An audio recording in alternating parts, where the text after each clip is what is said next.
Welcome in TarHeel Nation. This is the TarHeel Herald. Before we get into today's discussion, remember to leave a like, comment, subscribe. Really helps the channel grow. Hit that notification bell. And if you know any Tar Heels, think about giving them a share. Okay, now, Miami and UNC.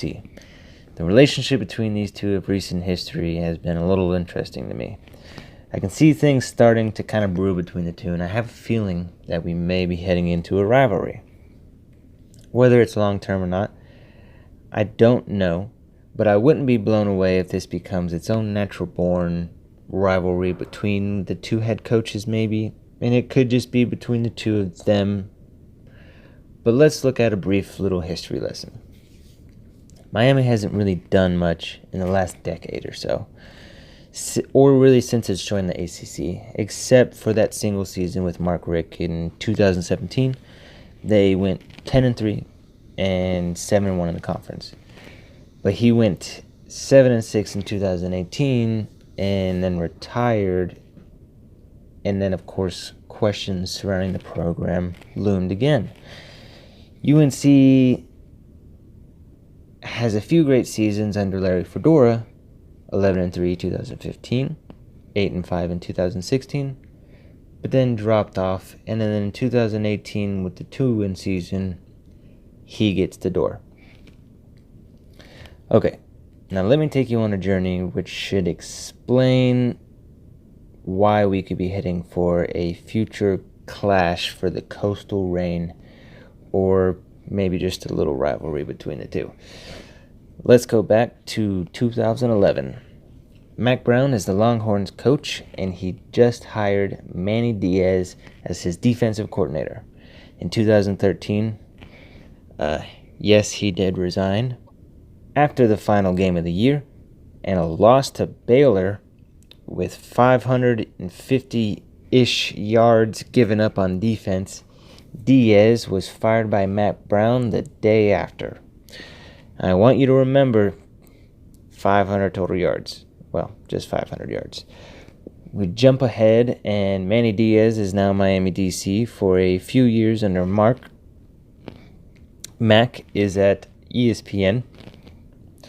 And in 2019, after both head coaches are vacated, they have now been hired respectively at their programs. At Miami, a DC promoted, and UNC, a returning Hall of Famer. Miami QB questions are kind of still looming, and UNC just picked up a huge win over FSU, pulling in Sammy. Which FSU is also Manny's alma mater, by the way. Week 1 comes around the corner. Miami already loses to University of Florida 20-24. And they still had those QB struggles still kind of looming over their head. Sam Howell wins the starting job and struggles a bit against USC Junior, but ultimately gets the fourth quarter comeback win. 20-24, oddly the same final score. Week 2 arrives, and it's the first meeting between the two coaches. This game became an instant classic for UNC and the Sam Howell legacy. Jaron Williams' box score looked pretty nice, but honestly looked just okay with 30 for 39, 300 yards, and 2 tutties. Probably actually his best performance all year. Now Sam goes 16 for 24, 274, and 2 touchdowns. He had a much higher average as well than Jaron at 7.6 average yards, while Sammy gets the 11.4 average. And we only really ran for 100 yards because we haven't even been clicking yet in the run game. But now the game in the fourth quarter was a stellar one, man. Miami is down 19-20. They march down the field, take the clock all the way down to around 4 minutes, and get a tutty to go up 25-20, but unfortunately missed a 2-point conversion to go up 7. Skip to 2:50 left, and UNC is at their 40, 4th down and 17, and the game is on the line, and Sam gets it to the Groves for first down. They march down the field a little bit, and then Sam throws to Daz, who slides through the end zone for a photo shot catch and gets the go-ahead score. Then Michael Carter goes around the corner and hops in to get that 2-point to go up to 3, which makes Miami have to at least get a field goal to tie it. Miami then, of course, marches down the field and gets all the way down, but doesn't really get as close as they wanted. But it's 4th down, got to go for the field goal, and of course they missed the long one, allowing UNC to win the first game between the two. Miami is now 0-2, and UNC is 2-0. Jump ahead to the end of the season, and both are 6-6, and barely get a bowl game. Both have massive ups and downs during the entire season. UNC ends up with a big win at the end of the year versus Temple in their bowl game, and Miami goes scoreless versus Louisiana Tech. Miami's hype has kind of plunked at this point, while UNC is smiling, waving, while practically everything's going to be returning. But massive transfers come in for Miami, and they get that key QB, De'Aaron King. And boy, as a Miami fan, I'm sure everyone rejoiced. Finally have a QB that's been proven. He had amazing seasons at Houston. And, this is going to be his 5th year, so he's got lots of experience. And, of course, they got lots of transfers on that D-line as well. And now both teams actually have decent expectations coming in the year.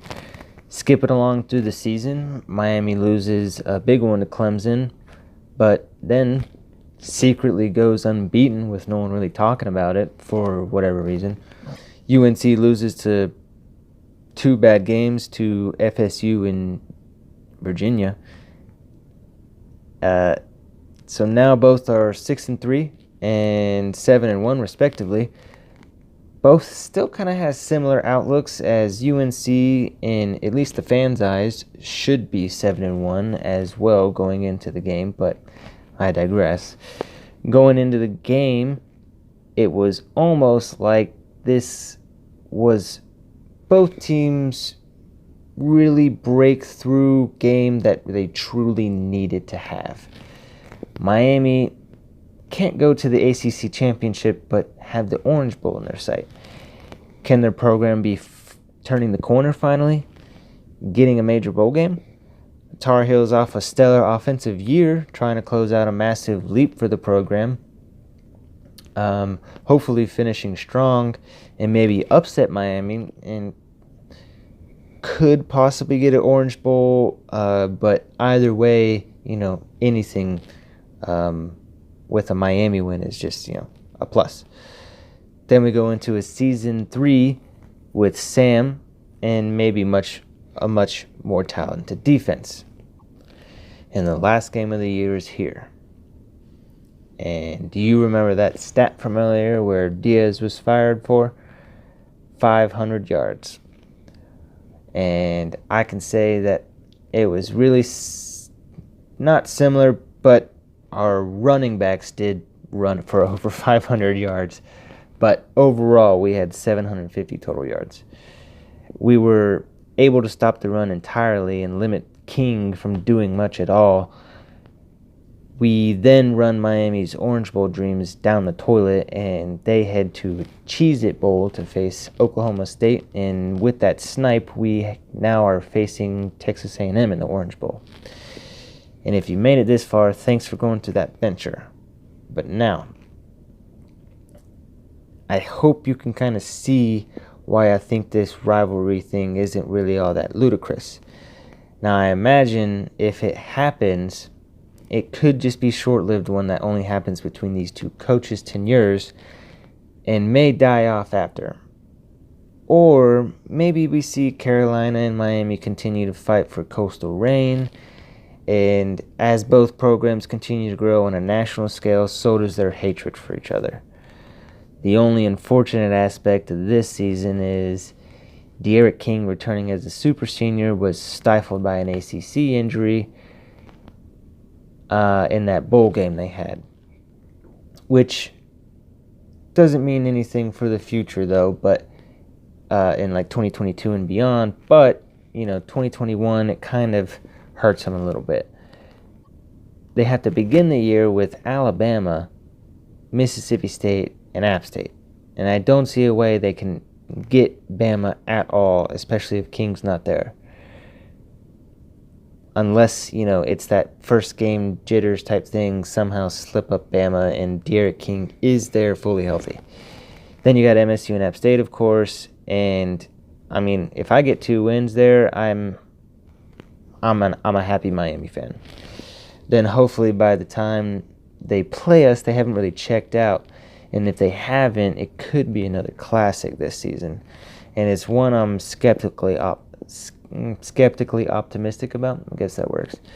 I want there to be competition in Coastal and the ACC in general, so we need Miami. We need Miami to at least stay in the realm of existence this season and not drop off. We need them to continue and be consistent. So I hope they come back, and I really wouldn't mind a rivalry with them. I don't see a rivalry if maybe one of us drops off.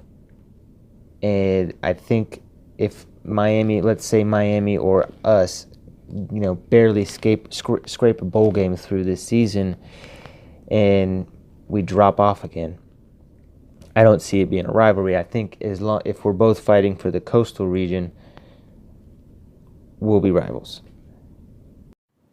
That's going to do it for this one, guys. Don't forget to like, comment, subscribe, hit that notification bell, and if you know any Tar Heels, don't forget to share.